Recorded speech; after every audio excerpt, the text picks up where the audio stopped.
In a small town where the streets were lined with old oak trees and the biggest excitement of the week was the Friday night high school football game, there was a community center that sat quietly at the edge of Main Street. It wasn't fancy, just a brick building with peeling paint, mismatched chairs, and a piano that had seen better days. But to the kids who came there after school, it felt like a second home, especially to one girl who always sat in the back row, never saying much, just watching, listening, and waiting for her turn. She was 14, thin as a reed, with dark hair usually pulled back in a loose ponytail and eyes that seemed to hold more thoughts than words. Most people didn't notice her when she walked in. She didn't wear flashy clothes or laugh too loudly. She moved quietly like someone used to being overlooked. But if you watched her closely, really watched, you'd see how her fingers sometimes twitched as if playing invisible keys in the air. That's because, in her mind, she was always playing the piano. She'd started learning when she was 6.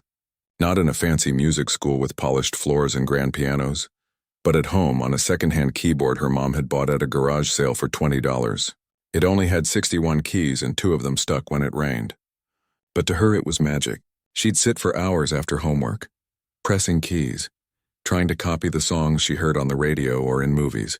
When she was 8, her mom found a free beginner's piano book at the library, its cover torn, pages yellowed, and that became her Bible.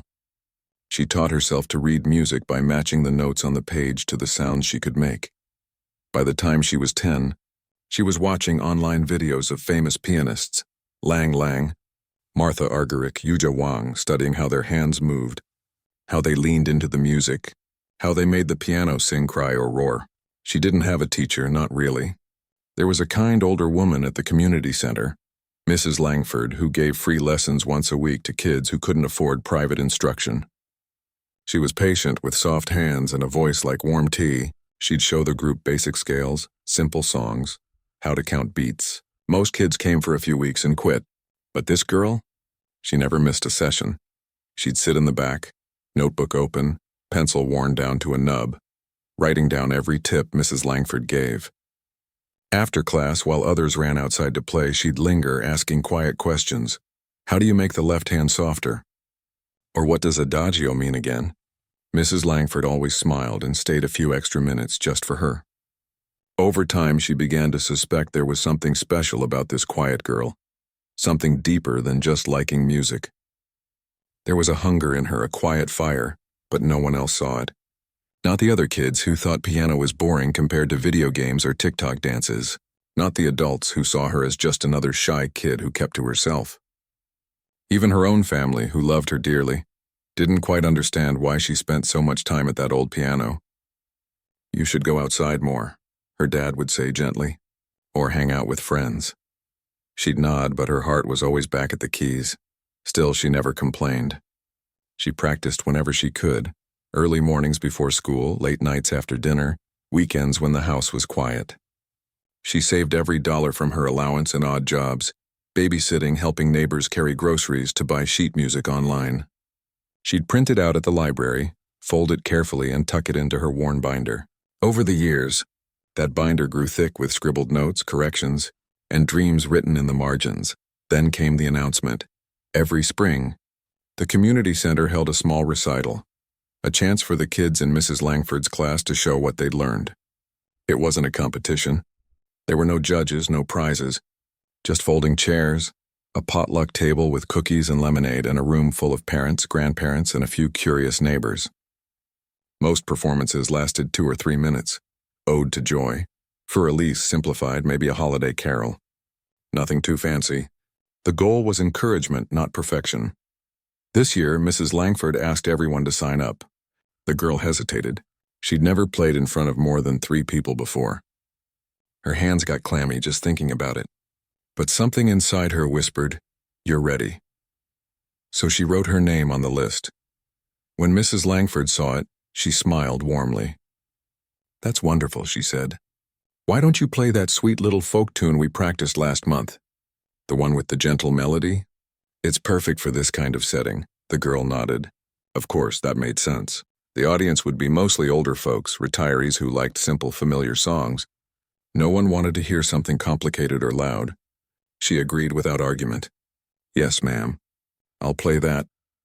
But that night, Alone in her room, she sat at her keyboard, the same one with the sticky keys, and opened a different piece of music.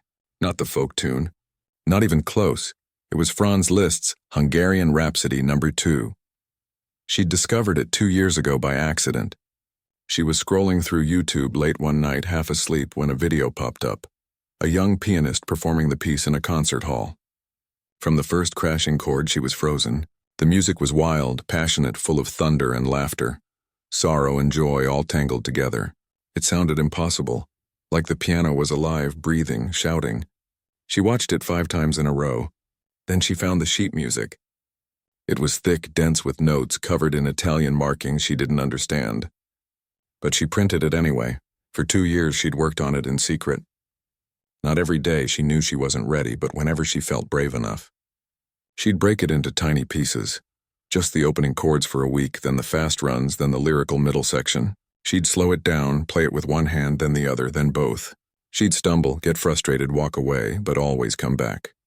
There were days she cried because her fingers wouldn't move fast enough.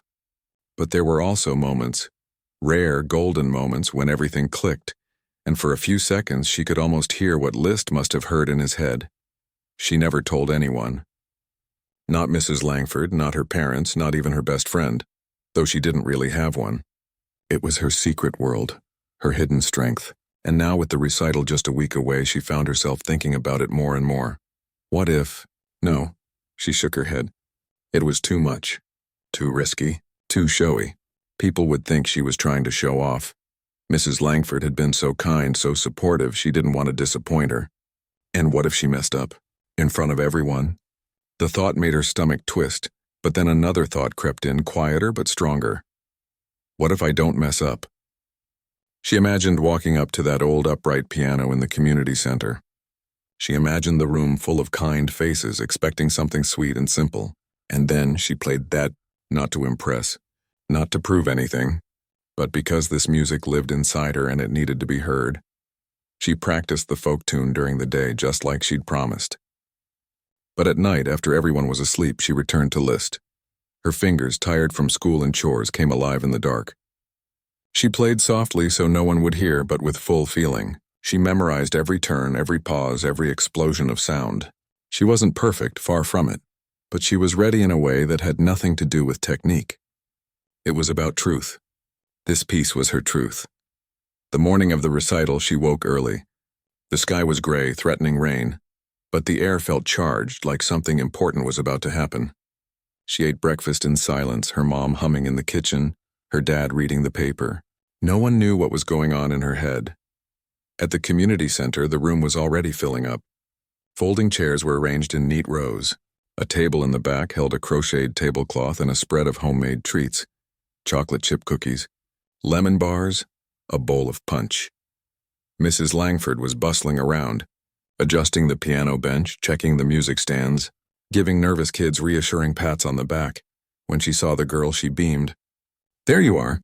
I was hoping you'd come early. Let's do a quick run-through of your piece, just to calm your nerves." The girl nodded and sat at the piano. Her hands felt cold.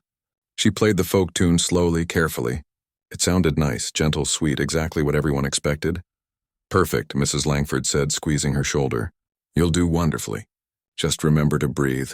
The girl smiled, but her heart was pounding, because she knew she wasn't going to play that tune. As the other kids performed, she sat in the back row just like always. She clapped politely, smiled when someone hit a wrong note, tried to look calm, but inside her mind was racing through the opening chords of the list. She could feel the music in her bones, waiting. When her name was finally called, the room turned toward her. A few people she recognized: Mrs. Henderson from down the street, Mr. Patel who ran the grocery store, a couple of her classmates' parents. They smiled kindly, expectant, ready for something soft and simple. She walked to the piano. Her legs felt like jelly, but her hands were steady. She sat down, adjusted the bench, took a deep breath, and then, instead of the gentle folk melody, she placed her hands on the keys and let the storm begin. But that was for later. For now, in this quiet moment before the first note, she was just a girl in a small town sitting at an old piano, about to do something no one saw coming, not even herself, until this very second.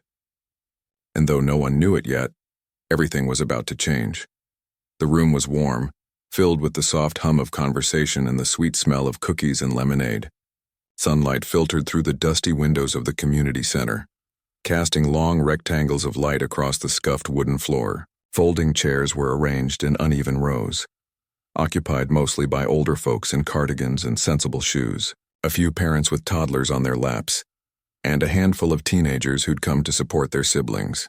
It was the kind of gathering where no one expected anything grand, just a pleasant afternoon, a few familiar tunes, maybe a story or two between songs. When the girl walked toward the piano, there was a gentle ripple of polite applause. She kept her eyes down, her steps quiet, her shoulders slightly hunched as if trying to make herself smaller. She wore a simple dress, navy blue, no frills, and her hair was pulled back neatly. Nothing about her suggested she was about to do anything out of the ordinary. To most in the room, she was just another kid in Mrs. Langford's piano group, probably going to play Heart and Soul, or that easy version of Canon in D. They'd all heard a dozen times before. She reached the piano, tired-looking upright with yellowed keys and a chipped leg, and sat down. The bench creaked under her. She adjusted it slightly, then folded her hands in her lap for a moment just like she always did before playing. Her fingers were still. Her breathing was slow. But inside, her heart was galloping like a wild horse. Mrs. Langford stood near the back wall, arms crossed, smiling warmly. She gave a small, encouraging nod. The girl saw it. She knew what it meant. Just the folk song, dear.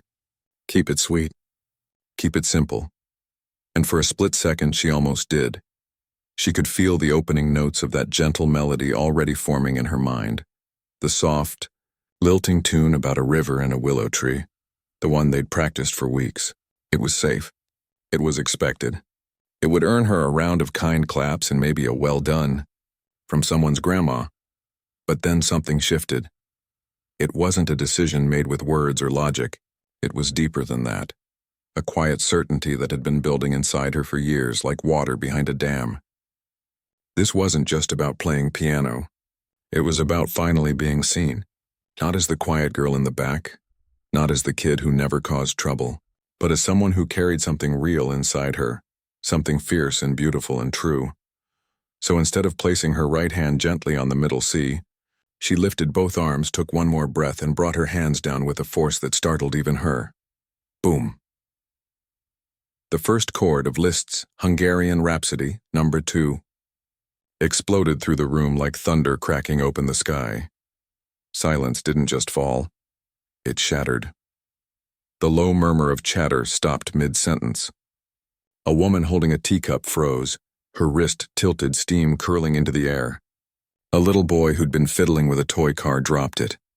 Even the clock on the wall seemed to hold its breath. No one moved. No one blinked. Because what was happening wasn't just music, it was a storm. Her fingers, which had always seemed so small and unassuming, now flew across the keys with a speed and power that defied belief. The piano, which had groaned through simple scales and beginner waltzes for decades, suddenly roared to life. Deep, rumbling bass notes shook the floorboards. Cascading runs sparkled like sparks flying from a fire. The melody twisted and turned, now mournful, now defiant, now dancing with wild joy. She wasn't just playing the notes. She was living them. Her body swayed with the rhythm, her head tilting slightly as if listening to a voice only she could hear. Her eyes were closed, but her face told the whole story. Concentration, passion, release. Every ounce of loneliness, every late night of practice, every time she'd been told to keep it simple poured out through her hands. In the front row, an elderly man in a plaid shirt slowly removed his glasses and wiped his eyes with the back of his hand. He'd grown up in Hungary decades ago before the war. He hadn't heard this music since he was a boy, sitting in his grandfather's parlor while a traveling musician played on a battered piano.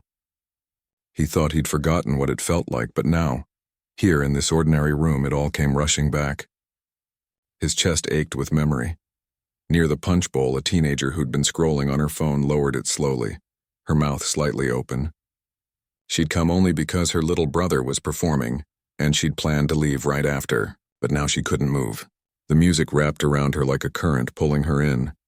She'd never thought of classical piano as something that could move you, not like this. not like it was speaking directly to your bones. Mrs. Langford stood frozen near the door. Her hands, which had been folded neatly, now gripped the edge of her cardigan. Tears welled in her eyes, not from shock, but from recognition. She'd suspected there was more to this girl than met the eye. She'd seen the extra hours, the careful notes in the margins of sheet music, the way her eyes lit up when discussing Chopin. But she never imagined this. This wasn't just talent. This was a calling, and yet the girl wasn't flawless. Halfway through the first section, her left hand fumbled a rapid passage. For a heartbeat, the rhythm wobbled. But instead of stopping or panicking, she leaned into it. Let the stumble become part of the story. She slowed just enough to reset, then surged forward with even greater intensity, as if the mistake had only made her more determined. That's when the room truly surrendered.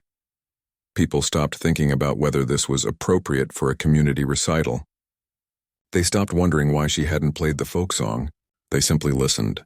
They let the music carry them, through gypsy camps and village dances, through sorrow and celebration, through everything this young girl had never said out loud but was now shouting with every note. A few feet away, the piano itself seemed to be giving everything it had. One of the pedals squeaked. A high note buzzed slightly out of tune. But none of that mattered. Because what was happening wasn't about perfection. It was about truth. And truth doesn't need perfect tuning. As the piece reached its famous Frisca section, the fast, fiery finale, her fingers became a blur. The tempo pushed faster, wilder, more joyful. Her foot tapped the soft pedal instinctively, shaping the sound like a painter blends colors.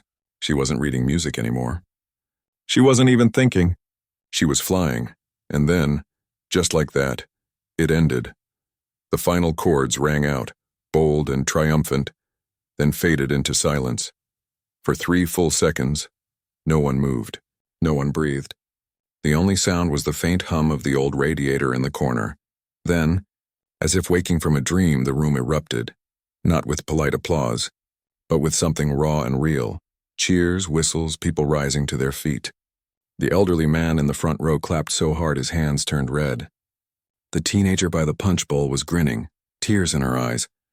Even the toddlers, who'd been restless all afternoon, sat still, staring at the piano like it had cast a spell. Mrs. Langford finally stepped forward, her face shining. She didn't say anything. She just opened her arms, and the girl, still sitting at the piano, trembling slightly, stood up and walked into them. It was a hug that said everything. I see you. I hear you. You were worth the wait. Later, people would say they'd never experienced anything like it in that room. Not in all the years of bake sales, bingo nights, and holiday pageants. Something had shifted in the air that day. A kind of magic that couldn't be explained, only felt. But in the moment, the girl didn't think about any of that. She just stood there, heart pounding, hands still buzzing from the keys, feeling something she'd never felt before. Not just pride, but belonging. Like she'd finally found the language she was born to speak. And the best part?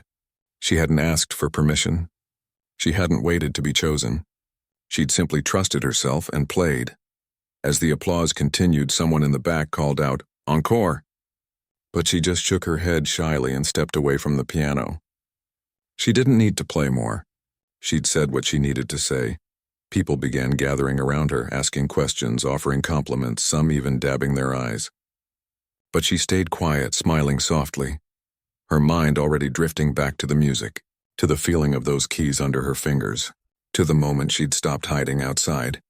The threatened rain finally began to fall, soft at first, then steady, tapping against the windows like a quiet rhythm keeping time with her heartbeat. And in that humble community center, surrounded by strangers who now felt like friends, the girl who'd always sat in the back row finally understood. Sometimes, the simplest act of courage is to let your true self be heard, even if it's loud, even if it's unexpected, even if it changes everything. The applause didn't stop right away. It rolled through the room like a wave, rising, falling, then rising again. People kept clapping, some standing, others wiping their eyes, a few just staring at the piano like it had turned into something holy. The girl stood near the bench, hands folded in front of her, cheeks warm, not quite sure what to do with all this attention. She'd never been the center of anything before, let alone something this big. It felt strange, almost dizzying, like stepping into sunlight after years in the shade. But what surprised her most wasn't the noise or the stares. It was the silence that followed once the clapping finally faded. A different kind of quiet settled over the room. Not the awkward kind, but the kind that comes after something real has happened. Like everyone was holding on to the music, not wanting to let it go just yet. Mrs. Langford was the first to speak. Her voice was soft, a little unsteady. That was extraordinary. She didn't say more. She didn't need to. The look in her eyes said everything: pride, wonder, maybe even a little awe. Then the questions started. Did you learn that all by yourself? How long have you been playing like that? Was that Liszt? I thought I recognized it. The girl answered as best she could, her voice quiet but steady. Yes, ma'am. About 2 years. Yes, it's the Hungarian Rhapsody. She didn't brag. She didn't explain how she'd practiced late into the night or how she'd saved lunch money for sheet music. She just nodded, smiled, and let the music speak for itself. But people weren't satisfied with short answers. They wanted to know more about her, about the piece, about how someone so young could carry so much feeling in her fingers. An older woman with silver hair and kind eyes stepped forward and gently touched her arm. My husband used to play that, she said, her voice thick with memory. He'd sit at our old piano and play it when he was happy, or when he was heartbroken. You reminded me of him today. The girl didn't know what to say, so she just squeezed the woman's hand. That was enough. Meanwhile, in the corner near the snack table, a teenager pulled out her phone. She hadn't meant to record the whole thing. She'd just hit record on a whim, thinking maybe she'd send a clip to her little brother later. But now, watching the video back, she saw something she hadn't noticed live. The way the girl's shoulders tensed before the first chord, the slight tremble in her hands during the quiet middle section, the pure joy in her face during the final run. It wasn't just a performance. It was a story. Without thinking too much about it, she uploaded the clip to a local community group online with a simple caption, "You won't believe this happened at the recital today." She didn't expect much, maybe a few likes from neighbors. But within an hour, the video had been shared dozens of times. By evening, it had hundreds of views. By the next morning, it was being reposted on regional pages, tagged with things like hidden talent in small town and teen stuns crowd with piano masterpiece. The girl didn't know any of this at first. She went home that night like any other, ate dinner with her family, helped wash the dishes, did her homework. But her parents noticed something different. She was quieter than usual, but not in a sad way. There was a calm in her, a quiet glow like she'd finally let out a breath she'd been holding for years. Her mom asked, "How did it go today?" She just smiled and said, "Good." She didn't mention the standing ovation. She didn't say how Mrs. Langford had hugged her like she was something precious. She didn't even talk about the music. But later that night, when everyone was asleep, she sat at her keyboard again, not to practice, but just to feel the keys under her fingers. To remember. The next day at school, things started to change. At first, it was small. A classmate she barely knew nodded at her in the hallway and said, "Hey, I saw the video. That was you, right?" She nodded, surprised. "Yeah, dude, that was insane. You're like famous now." She laughed it off, but inside her stomach fluttered. Famous? Her? By lunchtime, more people were talking. Someone had printed out a screenshot of the video and taped it to a bulletin board near the music room. A teacher stopped her after class and said, "I had no idea you played like that. Have you ever considered applying for the state youth arts program?" She hadn't. She didn't even know it existed. But the real turning point came that afternoon, when she walked into the community center for her usual lesson. Mrs. Langford was waiting for her, but she wasn't alone. Sitting in one of the folding chairs was a man she'd never seen before, late 60s, silver hair combed neatly, wearing a tweed jacket that looked like it had seen decades of concert halls. He stood up when she entered and offered a gentle handshake. "Hello," he said. "My name is Mr. Ellis. I used to teach piano at the conservatory before I retired. One of my former students, she lives down the street, sent me that video." He paused, his eyes kind but sharp, like he could see right through her. "I've been teaching music for 43 years. And what you did? That wasn't just skill, that was soul." The girl didn't know what to say. She just stood there, heart pounding. Mr. Ellis didn't ask for a performance. He didn't quiz her on theory or technique. Instead, he sat down at the piano and played a few bars of a Chopin nocturne. Simple, haunting, full of space between the notes. Then he looked at her and said, "Play something for me, anything, not to impress. Just play." She hesitated. Then she sat down and played the opening of the same Liszt piece, but slowly, thoughtfully, like she was telling a secret. When she finished, Mr. Ellis nodded slowly. "You've got everything you need," he said. "You just need someone to help you shape it." And just like that, he offered to teach her for free. No strings, no pressure. Just weekly lessons as long as she wanted them. She looked at Mrs. Langford, who was beaming through tears. "Go ahead," Mrs. Langford whispered. "Say yes." So she did. That night, her parents sat her down at the kitchen table. They'd seen the video by then, everyone in town had. Her dad cleared his throat. "We didn't know you were this good," he said, choosing his words carefully. "We always thought you just liked tinkering around on the keyboard." She looked down at her hands. "I didn't want to make a big deal out of it," she said quietly. "I didn't think anyone would care." Her mom reached across the table and took her hand. "We care," she said. "We always have. We just didn't know how much this meant to you." From that moment on, things shifted at home too. Her dad started tuning the old keyboard better. Her mom made sure she had quiet time to practice after dinner. They even talked about saving up for a real piano someday. Not because they expected her to be famous, but because they finally understood. This wasn't just a hobby. It was part of who she was. Word kept spreading. A local newspaper reporter came to the community center and interviewed her for a small feature. The headline read, "Quiet Teen Stuns Town with Hidden Musical Gift." The article was short, but it included a quote from Mr. Ellis. "Talent like this doesn't come along every day. She's not just playing notes, she's speaking a language most of us forgot how to hear." Then came the invitation. A week after the recital, an envelope arrived in the mail, thick paper, official looking. It was from the Regional Symphony's education department. They'd heard about her performance and wanted to invite her to play at their annual Young Artist Showcase. A real stage, real lights, a proper grand piano, and an audience that actually came to hear music. The catch? She'd have to prepare a full 5-minute piece. And she'd be sharing the stage with kids from music schools, private academies, students who'd been training since they could walk. For a moment, doubt crept back in. What if she wasn't good enough for that world? What if they laughed at her homemade technique, her secondhand sheet music, her lack of fancy training? But then she remembered the look on that elderly man's face during the recital, the way the room had gone still, the way her own hands had known exactly what to do, even when her mind was screaming, "What are you doing?" She wasn't doing this to prove anything. She was doing it because the music wouldn't let her go. So she said yes. Mr. Ellis helped her choose a new piece, still challenging, but one that showed both her power and her sensitivity. They met twice a week now, in the quiet afternoons when the community center was empty. He didn't just teach her notes. He taught her how to listen, to the piano, to the silence between notes, to the story inside every phrase. Music isn't about speed, he'd say. It's about truth. If you're honest, people will hear it, even if you miss a note. She practiced harder than ever. Not to be perfect, but to be clear. To say exactly what she meant. And slowly something beautiful happened. She stopped hiding. She started raising her hand in music class. She offered to play for school events. She even began writing her own short pieces. Little melodies that mixed the classical sounds she loved with the folk songs her grandmother used to sing.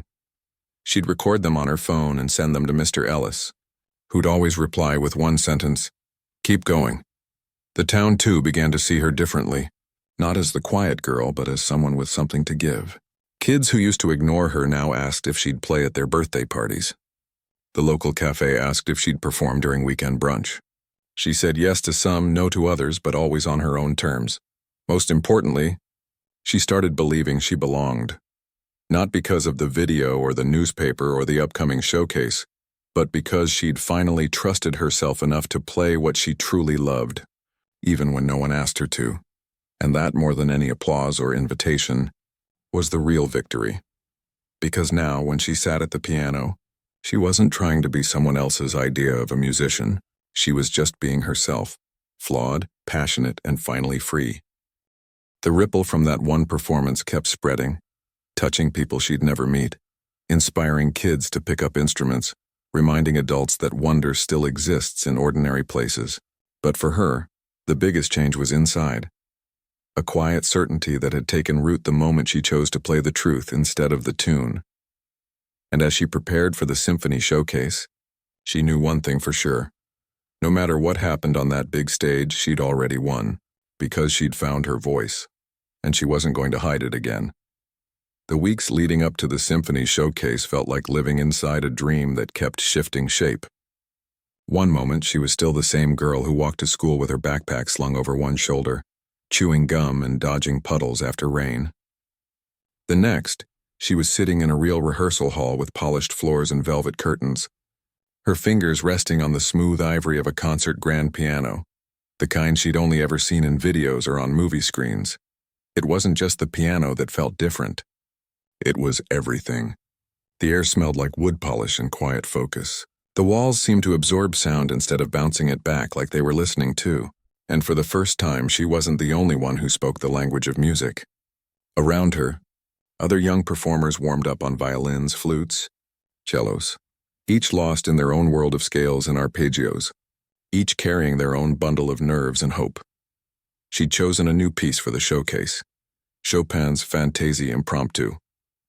It wasn't as flashy as the list, but in its own way, it was just as demanding, full of rushing notes, delicate phrasing, and emotional turns that could trip you up if you weren't careful. Mr. Ellis had suggested it. "Liszt shows your fire," he'd said one afternoon, sipping tea in the quiet community center. "But Chopin shows your heart, and people need to hear both." She'd practiced it endlessly, not just the notes, but the spaces between them. She learned to breathe with the music, to let the fast passages flow like water instead of forcing them. Some days it felt impossible. Her fingers would tangle, her timing would slip, and frustration would rise like a tide. But Mr. Ellis never let her quit. "Mistakes aren't failures," he'd remind her. "They're just the piano telling you where to listen closer." At home, her family had quietly rearranged their lives to make room for this new chapter. Her dad built a small sound barrier out of foam panels in the corner of the living room, so her late-night practice wouldn't wake her younger sibling. Her mom started packing extra snacks in her school bag. "Brain food," she'd say with a wink. They didn't talk about fame or future careers. They just showed up in small, steady ways, letting her know she wasn't alone. The night before the showcase, she couldn't sleep. Not from fear exactly, but from a kind of fullness, like her chest was too small to hold everything she was feeling. She got up, tiptoed to the living room, and sat at her old keyboard. She didn't play the Chopin.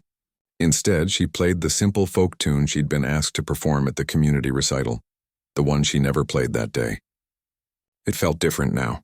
Gentle, yes, but also brave in its own quiet way. She smiled as she played it, realizing that both versions of herself, the one who played safe and the one who took the leap, were real. And both mattered. The next evening, she stood backstage in a simple black dress, her hair pinned back, hands resting at her sides. Through the heavy curtain, she could hear the murmur of the audience. Hundreds of people, not dozens. This wasn't a potluck with lemon bars and folding chairs. This was a proper concert hall with programs and ushers and a spotlight waiting. Her name was called. She walked out slowly, heart pounding, but steady. The stage lights were warm, almost golden. The piano gleamed under them like it was made of moonlight. She sat down, adjusted the bench just like she always did, and took a breath. Then she played, not for the judges, not for the symphony staff, not even for the video that might go online later. She played for the girl who used to practice on a broken keyboard at midnight, for the woman in the front row who reminded her of her grandmother, for Mr. Ellis, who believed in her before she believed in herself, for everyone who'd ever been told to keep it simple, but carried something wild and beautiful inside anyway. The Fantaisie Impromptu unfolded like a secret letter finally being read aloud. The fast run shimmered. The lyrical middle section ached with longing. And when she reached the final chords, soft, unresolved, full of quiet hope, the hall fell into a silence so deep you could hear the air move. Then came the applause. Not the polite kind, not the standing kind even, but something deeper. A collective sigh of gratitude. People weren't just clapping for skill. They were clapping because they'd felt something real. Afterward, a woman in a dark blue suit approached her near the green room. She introduced herself as part of the Regional Arts Council. "We've been looking for someone like you," she said gently. "Not just talented, but honest. Would you be interested in a mentorship?" We'd connect you with professional musicians, help with lessons, maybe even support travel for competitions. The girl didn't say yes right away. She'd learned to pause before jumping. "Can I think about it?" she asked. "Of course," the woman replied, handing her a card. "Take all the time you need." That night, riding home in the car with her parents, no one spoke for a long time. The streetlights flickered past the windows like falling stars. Finally, her dad said, "You looked like you belonged up there." She smiled. "I felt like I did." But the biggest surprise came a few days later, not from a competition or an offer, but from the community center itself. Mrs. Langford called her early on a Saturday morning. "Can you come by?" she asked, voice unusually bright. "There's something you should see." Curious, she walked over. When she pushed open the door, she stopped in her tracks. In the center of the room, where the old chipped upright piano used to sit, was a brand new baby grand. Its wood was rich and dark, its surface gleaming. A small plaque on the front read, "For the music that reminds us to listen." Mrs. Langford stood beside it, eyes shining. "A donor heard your story," she said. "Someone who grew up here, left for the city, made a good life, but never forgot how this place gave them their start.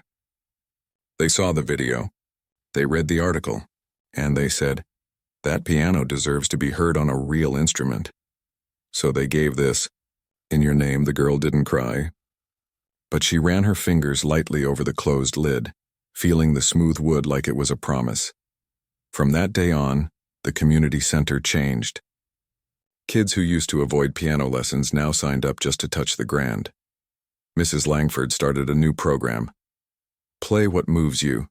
No more rules about simple tunes or beginner pieces. If a child wanted to try Beethoven, jazz, or even write their own song, they were welcome. The room filled with new sounds, messy, bold, sometimes off-key, but always honest. And the girl?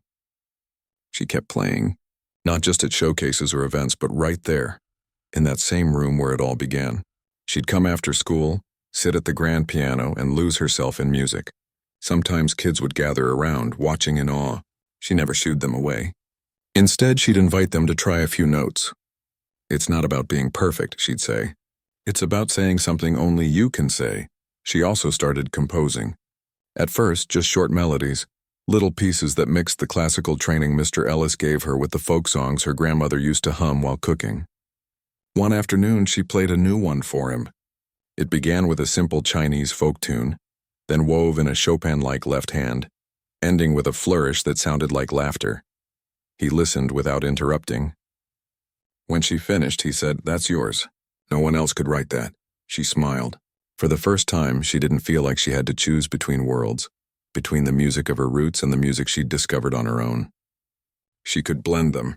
She could make something new. Word of her composing spread, too. A local high school choir asked if she'd write a short piece for their spring concert.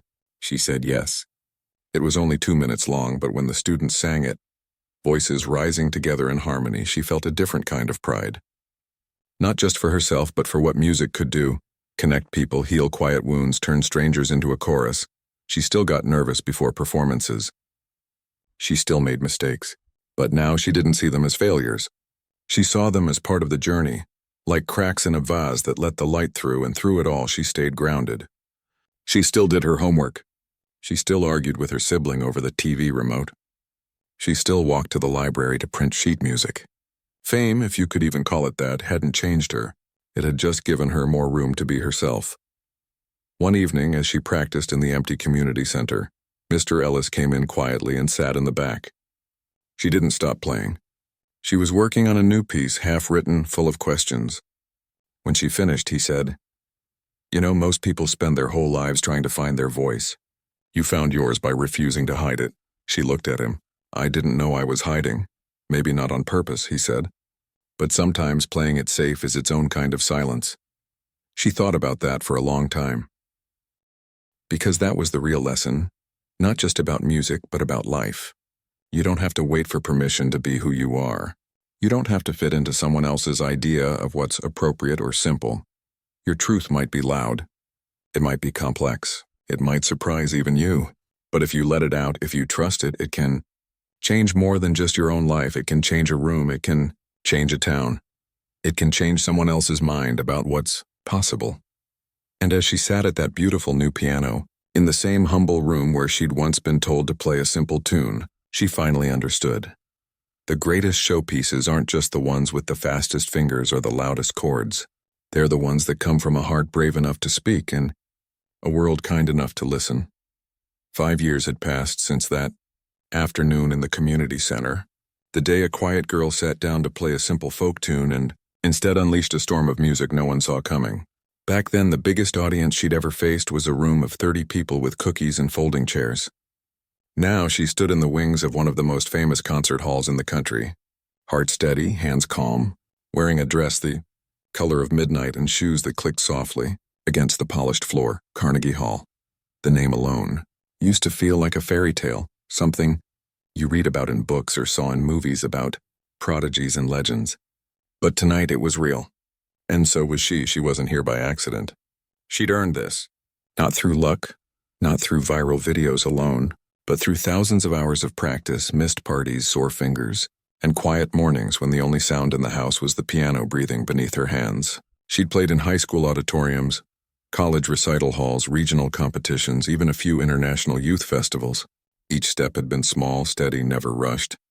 She'd turned down flashy offers that didn't feel right, said yes to mentors who cared more about her growth than her fame, and always returned to the music itself, not the spotlight around it. Tonight was different, though. Not because of the stage or the audience, but because of what she'd chosen to play. As her name was announced over the hushed murmur of the crowd, she walked out with her head high but her shoulders relaxed. No nervous fidgeting, no clenched jaw, just a quiet certainty like someone coming home. She reached the grand piano, a magnificent Steinway, its surface gleaming under the stage lights, and sat down. The bench felt familiar, even though she'd never played this exact instrument before. Pianos, she'd learned, all have their own voice. Some are bright, some are warm, some hold secrets in their lower registers. This one felt generous, ready to sing. She placed her hands on the keys, took a breath, and began. The opening chords of Liszt's Hungarian Rhapsody. Number 2 filled the hall, not with the raw, trembling energy of a 14-year-old testing her courage, but with the depth of someone who had lived with this music for half her life. The notes were the same, but the meaning had deepened. Where there had once been defiance, there was now grace. Where there had been fear, there was now joy. She played not to prove anything, but to share something. The audience, elegant in evening wear, some holding programs with her photo on the cover, leaned forward as if pulled by an invisible thread. They'd come expecting technical brilliance, and they got it. But what they didn't expect was the story woven into every phrase. The way she let the quiet sections breathe, the way she made the fast runs dance instead of race, the way, in the final moments, she held the last chord just a fraction longer than written, like she was saying goodbye to a part of herself. When the music ended, the silence lasted longer than the piece itself. Then the applause came, not polite, not routine, but thunderous, rising like a wave that refused to break. People stood, not because it was expected, but because they couldn't stay seated. Something had happened in that room. Something true. Backstage afterward, flowers arrived, white lilies, her favorite. A representative from the competition committee shook her hand and said, "You didn't just play the piece. You reimagined it." But the moment that meant the most came when an elderly woman, elegantly dressed with silver hair pinned neatly, approached her with tears in her eyes. "I was there," she whispered. "At the community center. I remember you." The girl's breath caught. "You were?" The woman nodded. "I brought my grandson. He's studying violin now because of you." She squeezed her hand. "Thank you for not playing the folk song." They both smiled. No more needed to be said. Later that night, alone in her hotel room, she didn't scroll through social media or check how many views the live stream got. Instead, she opened her journal, the same one she'd kept since she was 12, filled with scribbled melodies, practice notes, and thoughts too fragile for words.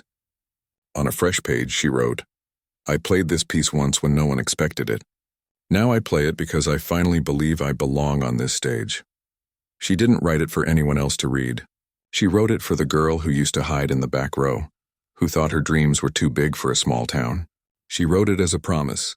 You were right to trust yourself. The next morning, before catching her flight home, She called Mrs. Langford. "I made it," she said simply. "I never doubted you would," came the reply, warm and steady as always.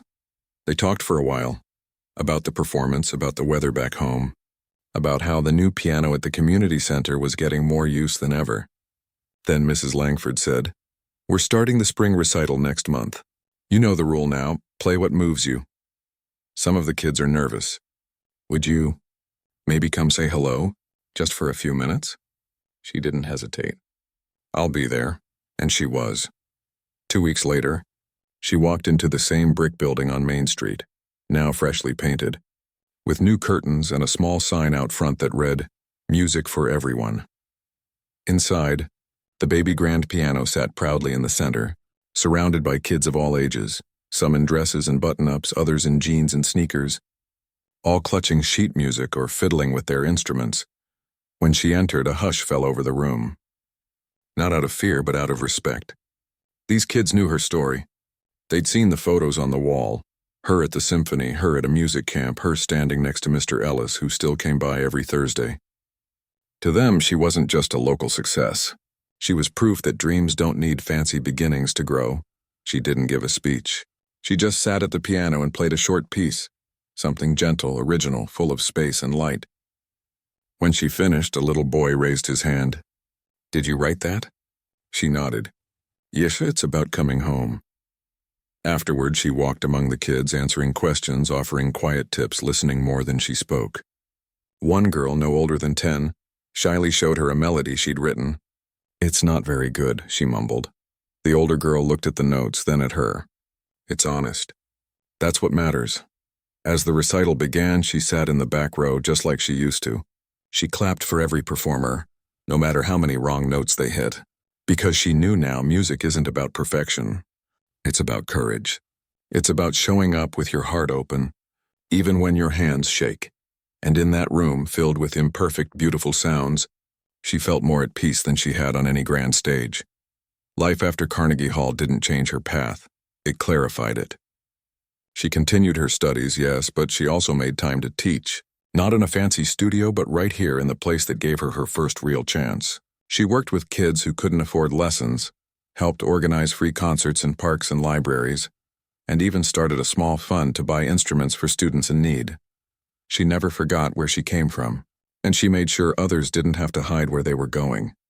Years later, when people asked her what the turning point was, the moment everything changed, she never pointed to the viral video or the symphony invitation or even the Carnegie Hall debut. She always said the same thing. "It was the day I decided to trust what was inside me more than what people expected of me." That choice, small as it seemed at the time, rippled outward in ways no one could have predicted. It gave a retired teacher the joy of seeing a student soar. It inspired a grocery store owner to sign his daughter up for violin lessons.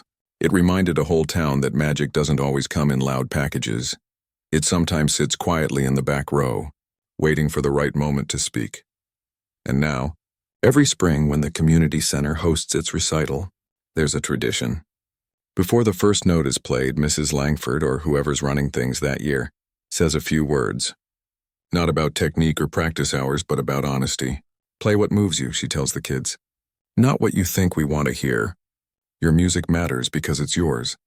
Sometimes, if she's in town, the girl, now a young woman, sits at the grand piano and plays just a few bars of that old folk tune.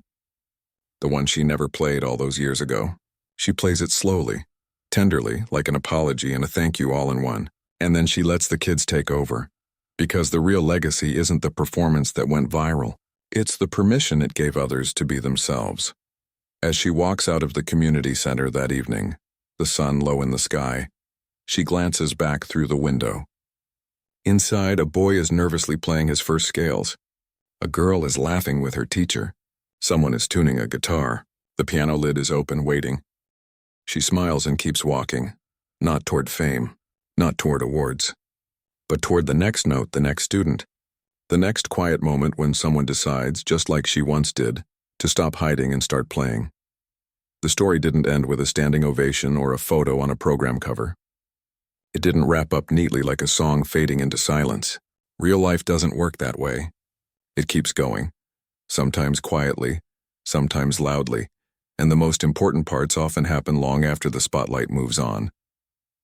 5 years after Carnegie Hall, the young woman no longer lived in the small town where it all began, but she returned often, sometimes for a weekend, sometimes just for a single afternoon. Her life had grown in ways she never imagined. She'd studied abroad, performed in cities where street signs were in languages she'd had to learn, and even composed a short piano concerto that a regional orchestra premiered. But none of that changed the fact that her heart still beat in rhythm with the old brick community center on Main Street.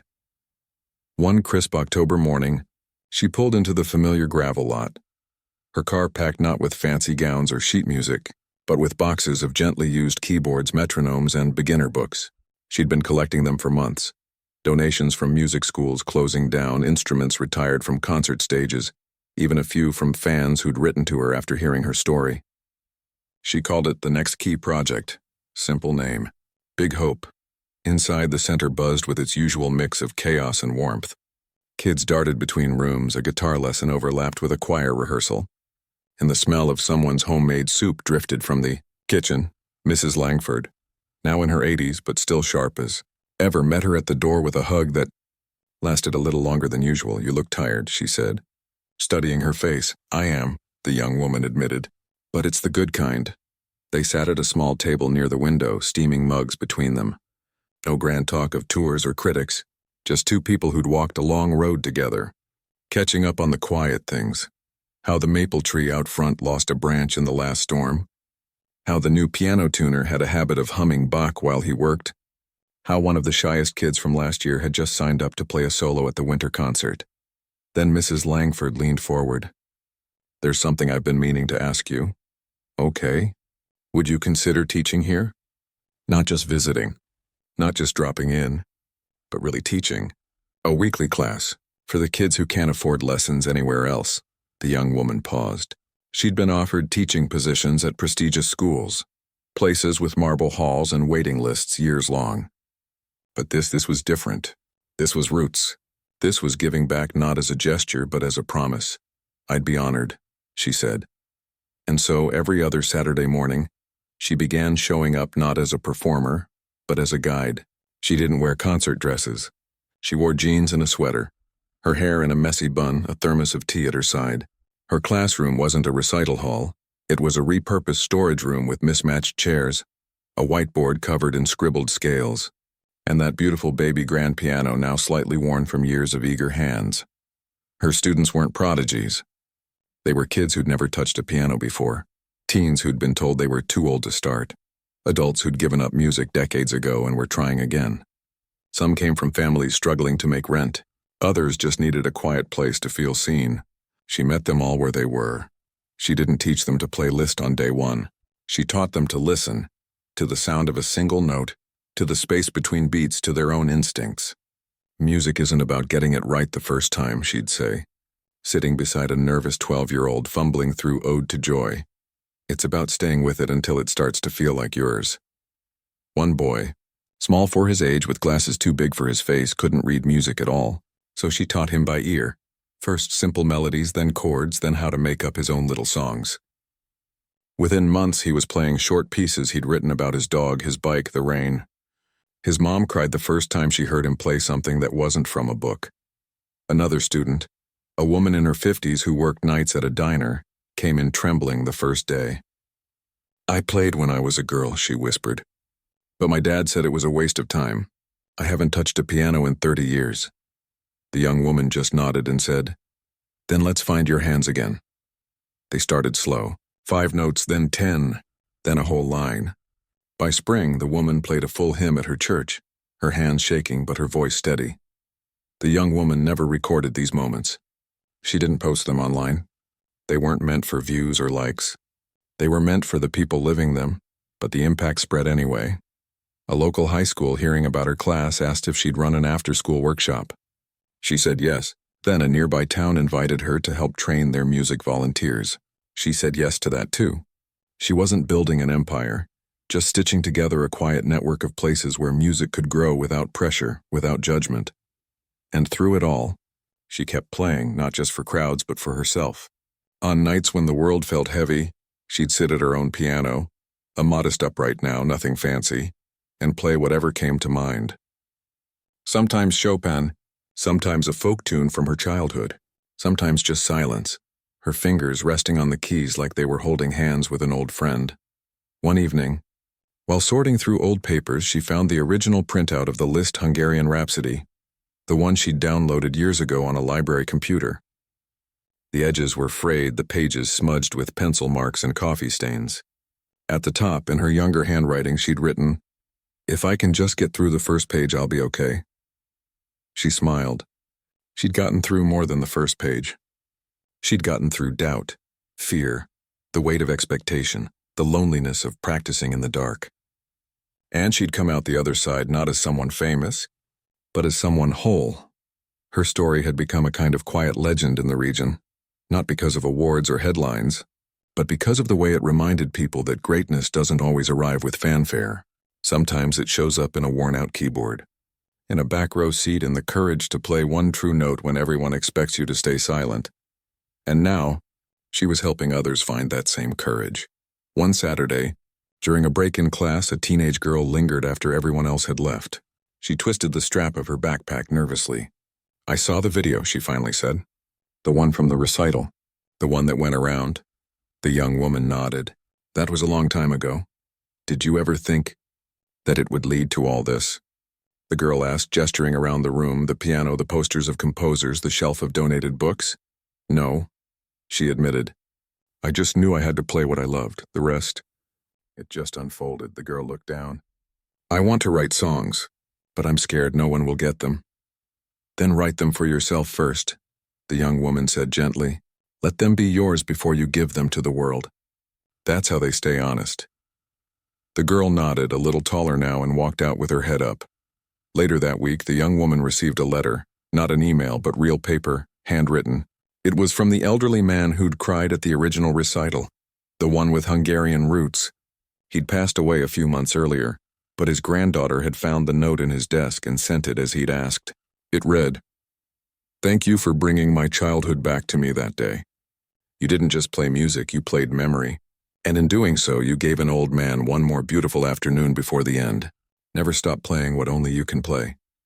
She kept the letter on her piano, not as a trophy, but as a compass.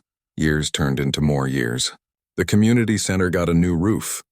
The baby grand got revoiced. Mrs. Langford finally retired, though she still came by every Tuesday to water the plants and listen to the kids play. And the young woman? She never became a global superstar. She didn't need to. She'd found something deeper, a life where music wasn't a performance but a bridge. She married someone who loved books more than concerts but always made time to listen when she played. They had a child, a little girl who at age 3 climbed onto the piano bench and banged out a rhythm that made them both laugh. "She's got your hands," her partner said. She just smiled. "Let's see what she wants to say with them." And every spring, without fail, she returned to the community center for the recital. She didn't perform. She sat in the back row, just like she used to, clapping for every child who dared to share their sound with the world. Because in the end, that's what it was always about. Not perfection, not fame, not even the music itself. It was about the moment someone chooses to be seen, to be heard, to say, "This is me," even if their voice shakes. And in that small town, in that humble room, that moment happened again and again. Each time a new student sat at the piano, took a breath, and played not what they were told to play, but what their heart needed to say. The story didn't end. It kept playing, one note at a time.